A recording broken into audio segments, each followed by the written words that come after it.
I watched One Punch Man and I thought to myself, how would my life be without those crazy, hard-knocking, punchy, dangerous, crazy drums? For this reason, I'm making this video so that you can have very hard-hitting drums.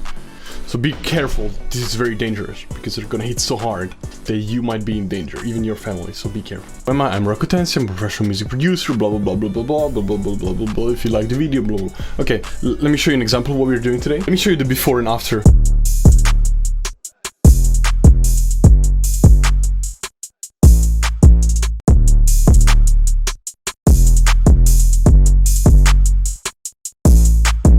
This is my beat called Silence.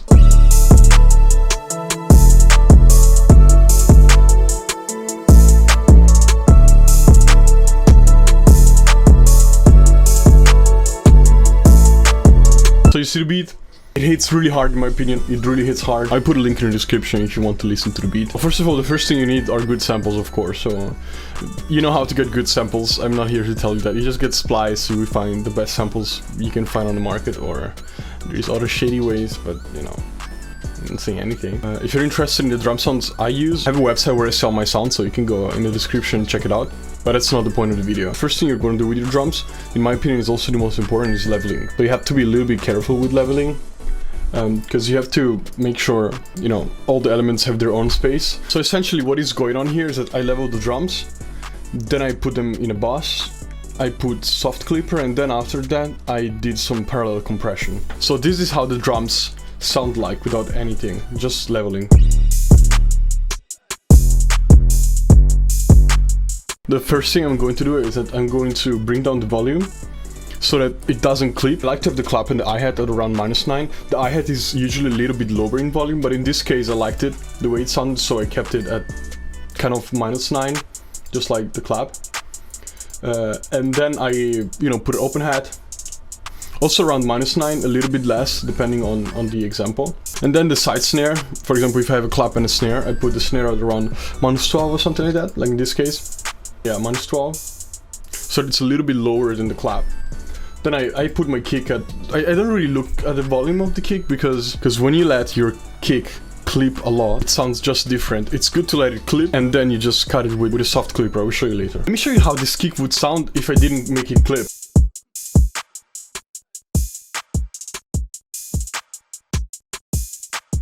See, it lacks a lot of body in my opinion. This is too much. So when I do the leveling, I try to think about 2 steps later. I try to think in a 3-step process. Even if it clips, it's too much, I don't really let it stop. Then I put the 808 at around -1. Then after doing this leveling, I bring the master back to the normal level so that it can clip. And again, it doesn't really matter for me at this point. See, it clips. Now what I do is that I take all of my drum samples and I route them to a drum bus. You just go on the sample and you do a right click and you do the sidechain to this track only. So you see how the drums are hitting +3 decibels. Now I put a soft clipper on it and they're gonna go to -9. 6 in this case, sorry, you see?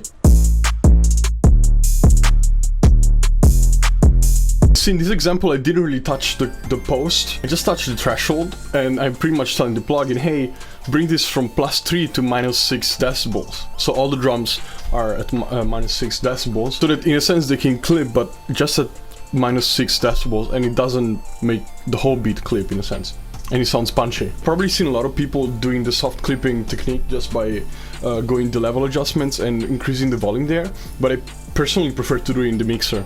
I make it clip and I just bring the master down, and then I just bring it down with the soft clipper. It's the same thing pretty much. Almost. It's a little bit different, but it's almost the same thing. Now we can talk about the last part, is parallel compression. This is kind of the most interesting part in my opinion. So if you don't know what parallel compression is, it pretty much it's a blending between the normal sound and the same sound but heavily compressed, and then you just level them together so that they have a very unique type of compression that works really well for drums. I just exported the drums, you can see, without anything on it. I put them in the mixer and I add a multi-band compressor. You can do this with a normal compressor, but I like to do it with a multi-band so I can control it a little bit better, and it sounds like this. You see, it sounds very compressed, like too compressed. And in this case, if you use multi-band compressors, for example, you know, I like to compress the highs more and the lows a little bit less, so that it's even more punchy when you put them together. And actually what you do is that you apply the compression to the second sample, then you mute it, you mute the second sample, and you play the original drum loop, like this. And then you slowly bring the volume up of the parallel compression, like this.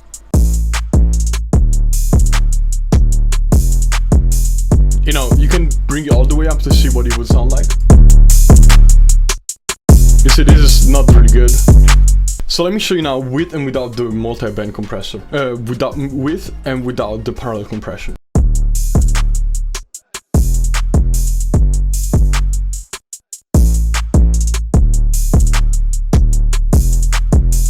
You see, it adds really a lot of body. If you like the video, leave a like, subscribe, because I'm going to drop a lot more videos.